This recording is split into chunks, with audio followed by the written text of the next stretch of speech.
Olá, meu amado irmão, minha amada irmã, eu te saúdo na paz de nosso Senhor Jesus Cristo. Que bom estar novamente com os irmãos para mais um dia de estudo bíblico. Nós estamos estudando sobre as profecias sobre Jesus Cristo e os seus cumprimentos. E no estudo anterior, nós estudamos sobre o ministério do Messias. E hoje, já em uma quinta parte dos estudos, nós falaremos sobre a traição e o julgamento do Messias. Então, eu te convido, pegue a Bíblia e vamos dar a continuidade aos nossos estudos sobre as profecias sobre Jesus Cristo e os seus cumprimentos. Muito bem. Jesus, prevendo a sua morte e ressurreição, ele vai para Jerusalém. Mas a sua entrada em Jerusalém não seria apenas uma simples chegada. Em uma profecia registrada por Zacarias, cerca de 500 anos antes de Cristo, mostra que o Messias teria uma entrada triunfal em Jerusalém.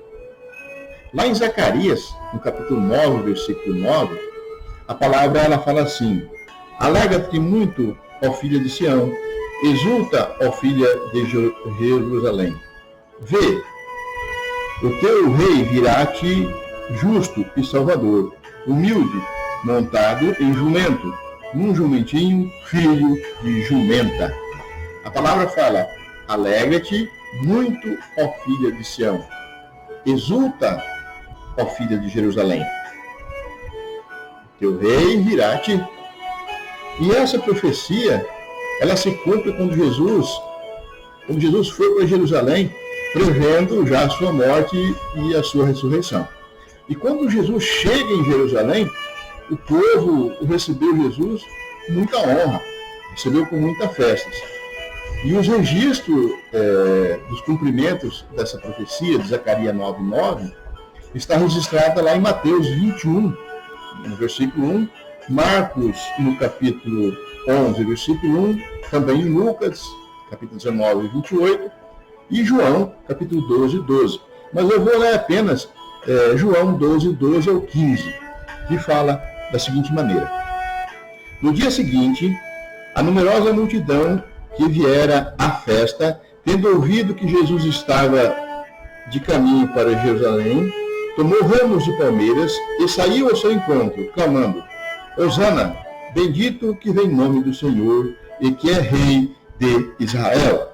E Jesus, tendo conseguido um jumentinho, montou-o segundo está escrito: Não temas, filha de Sião, eis que o teu rei aí vem, montado em um filho de jumenta.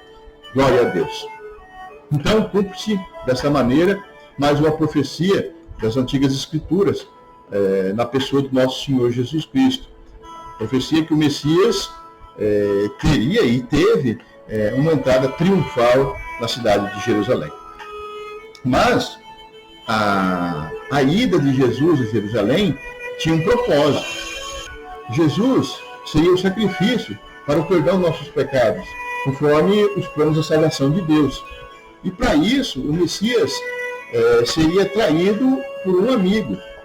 Em um salmo profético feito por Davi, cerca de 1000 anos antes de Cristo, fala dessa traição, Jesus traído por um amigo.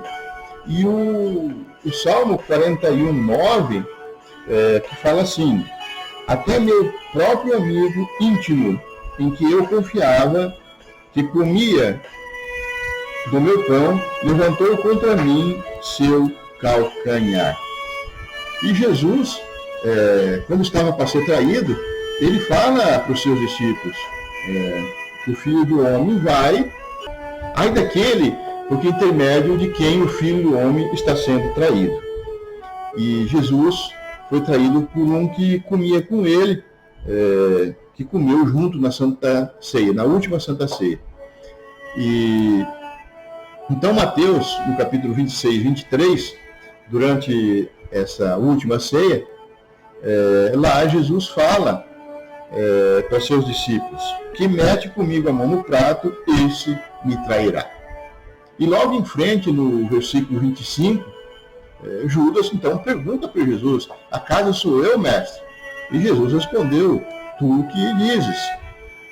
E os registros do cumprimento da traição desse salmo profético estão lá em Marcos 14, 43, Mateus 26, 14 e Marcos 14, 10. E eu vou ler apenas Marcos 14, 10. A palavra fala assim: então Judas Iscariotes, um dos 12, foi ter com os principais sacerdotes para lhes entregar Jesus. Mateus, ele conta no capítulo 26, 14, do 14 ao 16, que Judas Iscariotes traiu Jesus por 30 moedas de pratas. E Marcos, no capítulo 14, versículo 43 em diante, ele fala que Judas traiu Jesus e apontando quem era Jesus no meio daquela escuridão, com um beijo. Ele beijou Jesus. Muito bem. O assunto do estudo de hoje é sobre a traição e o julgamento do Messias. Então, a próxima profecia que nós falaremos é que o Messias seria vendido por 30 moedas de prata. E é uma profecia feita há 520 anos antes de Cristo. E essa profecia está contida dentro de uma parábola, a parábola do bom pastor, escrita lá por Zacarias. Em Zacarias, no capítulo 11, versículo 12, na segunda parte do versículo, está registrado assim: pesaram, pois, o seu salário 30 moedas de pratas. E o cumprimento da profecia, que o Messias seria vendido por 30 moedas de prata, foi quando Judas tenta se vender, vendeu o seu falso testemunho aos sacerdotes. E em Mateus 26, 15, então Judas fala: o que me darão se eu entregar a vocês? E eles fixaram o preço, 30 moedas de prata. E mais em frente, em Mateus 27, do 3 ao 10, está registrado que quando Judas viu que Jesus foi condenado, então ele ficou tomado de remorso e tentou devolver aquelas 30 moedas. Mas os sacerdotes não aceitaram. Então Judas, ele jogou aquele dinheiro dentro do templo e foi se enforcar. E a palavra fala que os sacerdotes, então, compraram com aquele dinheiro um campo do oleiro para um cemitério de estrangeiros. Então, cumpre-se uma outra profecia de Zacarias, dizendo que aquelas 30 moedas seriam lançadas no templo para comprar o campo de oleiro. E os escritos sobre essa profecia do campo de oleiro está em Zacarias 11, 13. A palavra fala assim: lance isto ao oleiro, o ótimo preço pelo qual me avaliaram. Por isso tomei as 30 moedas de prata e as atirei ao templo do Senhor para o oleiro. Glória a Deus. E as antigas profecias sobre o Messias, elas continuam. Uma profecia contida no livro de Zacarias fala que o Messias seria abandonado pelos discípulos. E Zacarias, lá no capítulo 13, versículo 7, lá está registrado da seguinte maneira: levante-se, ó espada, contra o meu pastor, contra o meu companheiro. Declara o Senhor dos Exércitos: fira o pastor e as ovelhas se dispersarão, e voltarei minha mão para os pequeninos. A palavra fala assim: levanta-se, ó espada, contra meu pastor, e as ovelhas dispersarão. E essa profecia, então, ela se cumpre quando Jesus foi preso lá no Getsemane. Lá em Mateus, no versículo 47 em diante, naquele momento que vieram para prender Jesus, eles vieram com espadas e vieram com porretes. E Mateus registra que os discípulos, eles tentaram defender Jesus. Mas Jesus, ele manda embainhar a espada. E Jesus, então ele fala ao seu discípulo que se fosse necessário, ele rogaria ao Pai e o Pai mandaria mais de 12 legiões de anjos. Então, dessa forma, os discípulos fugiram. E lá em Mateus 26, 56, está registrado, então, esse acontecimento. Lá fala assim: tudo isso, porém, aconteceu para que se cumprisse as escrituras dos profetas. Então, os discípulos todos, deixando-o, fugiram. Mas, um pouco atrás, lá em Mateus 26, 31, Jesus já tinha dito: ainda esta noite todos vocês me abandonarão, pois está escrito: ferirei o pastor e as ovelhas do rebanho serão dispersas. E Marcos, no capítulo 14, 50, então ele registra que então todos abandonaram e fugiram. Então cumpre-se assim mais uma profecia contida no livro de Zacarias, que falava que o Messias seria abandonado pelos seus discípulos. E em Salmos 35 e no Salmo 109, escritos por Davi, contém mais duas profecias. Nesses dois salmos, Davi fala que o Messias seria acusado por falsas testemunhas. E lembrando que os salmos foram escritos cerca de 1000 anos antes de Cristo. No Salmo 35, 11, está registrado assim: levanta-se iníquas testemunhas e questionam-se sobre as coisas que eu não sei. Já no Salmo 109, no versículo 7 e 8, a palavra fala assim: quando o julgarem, seja condenado, e tida como pecado a sua oração. Os seus dias sejam poucos e tome outro o seu encargo. E cumprindo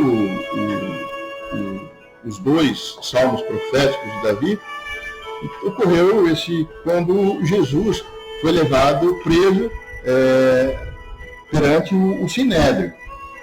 Em Mateus 26, 57 em diante, podemos ver que queriam condenar Jesus a todo custo, mas eles não estavam conseguindo condenar Jesus.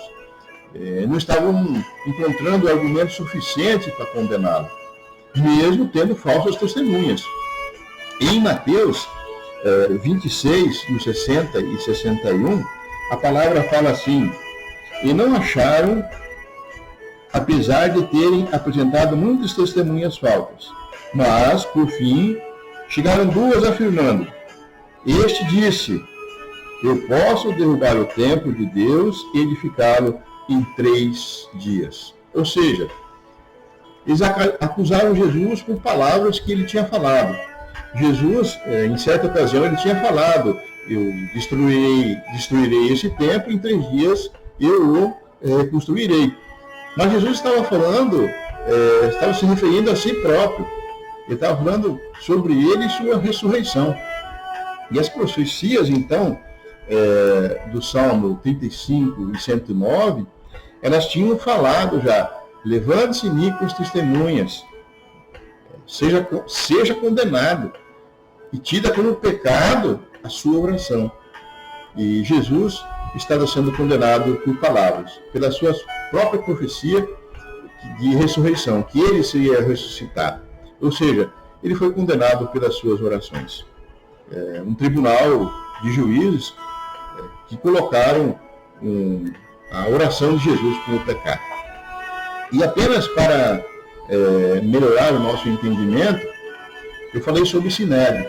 E Sinédrio era uma associação com 20 a 23 juízes da lei judaica. Seria uma assembleia de juízes judeus que construía a corte e o legislativo supremo da antiga Israel. Então, Jesus estava sendo condenado com testemunhas falsas por orações que ele tinha feito. Então, cumpre-se assim a profecia que o Messias seria acusado por falsas testemunhas. E prosseguindo nos estudos das profecias, essas profecias sobre Jesus Cristo e seus cumprimentos. Então agora nós veremos duas profecias. E as profecias eram que o Messias permanecia em silêncio quando seria acusado. É uma profecia feita há 700 anos antes de Cristo por Isaías, e uma outra feita há 1000 anos antes de Cristo, que contém o Salmo de Davi. Lá em Isaías 53, Isaías fala sobre o sofrimento vicário do servo do Senhor. E no versículo 7, Isaías fala assim: ele foi oprimido e humilhado, mas não abriu a sua boca, como o cordeiro foi levado ao matadouro, e como a ovelha muda perante o seu tosqueador, ele não abriu a sua boca. Mas antes de Isaías registrar essa profecia, em Salmo 38, do 13 ao 14, também tem palavras proféticas sobre o silêncio durante as acusações. E eu vou iniciar lendo o versículo 12, Salmo 38. Fala assim: armam cilada contra mim os que tramam tirar minha vida. Os que me procuram fazer o mal dizem coisas perniciosas e imaginam engano todo o dia. Mas eu, como surdo, não ouço, e, qual mudo, não abro a boca. Sou, com efeito, como quem não ouve, e cujos lábios não há réplica. Ele fala, cujos lábios não há réplica, não tem resposta. Isaías tinha profetizado. Ele foi oprimido, humilhado, mas não abriu a sua boca. E essas profecias, então, elas se cumprem quando Jesus está perante o Sinédrio e também perante Pilatos, que era o governador. E Mateus, lá no capítulo 27, no versículo 12 ao 14, ele registra o silêncio do Messias perante aqueles questionamentos do governador. E lá fala assim: e sendo acusado pelos principais sacerdotes e pelos anciões, nada respondeu. Então lhe perguntou Pilatos: não houve quantas acusações te fazem? Jesus não respondeu uma palavra, vindo com isso admirar-se grandemente o governador. E voltando então um pouco atrás, em Mateus 26, 62 e 63, o sumo sacerdote pergunta para Jesus: você não vai responder a acusação que estes se fazem? Mas Jesus permaneceu em silêncio. O sumo sacerdote lhe disse: exijo que você jure pelo Deus vivo. Se você é o Cristo, o Filho de Deus, diga-nos misericórdia. Exijo que você jure pelo Deus vivo. Exijo que você jure. Queriam colocar palavras na boca de Jesus. E Jesus respondeu: tu que dizes. Então, cumprindo-se assim as profecias que o Messias permaneceria em silêncio quando estava sendo acusado. E Mateus registra que após esse julgamento, levaram Jesus para o pretório para ser punido. E apenas, para nosso conhecimento, o pretório era a casa oficial do governador. Mas essa punição estipulada ao Messias também já era uma profecia. E a profecia era que o Messias seria açoitado e ferido. E uma profecia registrada no livro de Isaías, cerca de 700 anos antes de Cristo, lá em Isaías 53:3, a palavra fala assim: mas ele foi transpassado pelas nossas transgressões e moído pelas nossas iniquidades. O castigo que nos traz a paz estava sobre ele, e pelas pisaduras fomos sarados. E a profecia, então, ela se cumpre a partir que levam Jesus para o pretório. E o registro do cumprimento da profecia está em Mateus 27:26. A palavra lá fala assim: então Pilatos lhe soltou Barrabás, e após haver açoitado Jesus, entregou-o para ser crucificado. Misericórdia.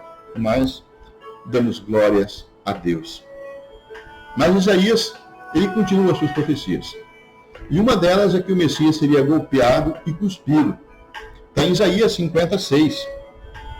Lá em Isaías 56 a palavra fala assim: as minhas costas dei aos que me feriam, as minhas faces aos que me arrancaram os cabelos. Não escondi a minha face dos que me afrontavam e me cuspiam. E o cumprimento, então, da profecia ocorreu quando Pilatos mandou açoitar Jesus. E o registro, então, desses açoites estão lá em Marcos 14, 65, Marcos 15, 17, João 19, 1 em diante, e João 18, 22.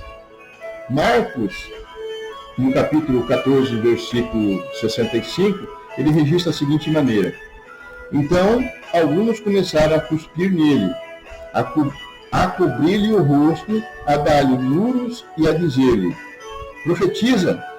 E os guardas o levaram e davam-lhe bofetadas. E logo em frente, no capítulo 15, no versículo 17, Marcos fala que colocaram uma coroa de espinho na cabeça de Jesus. Então, cumprindo-se assim mais uma profecia sobre o sofrimento do Messias.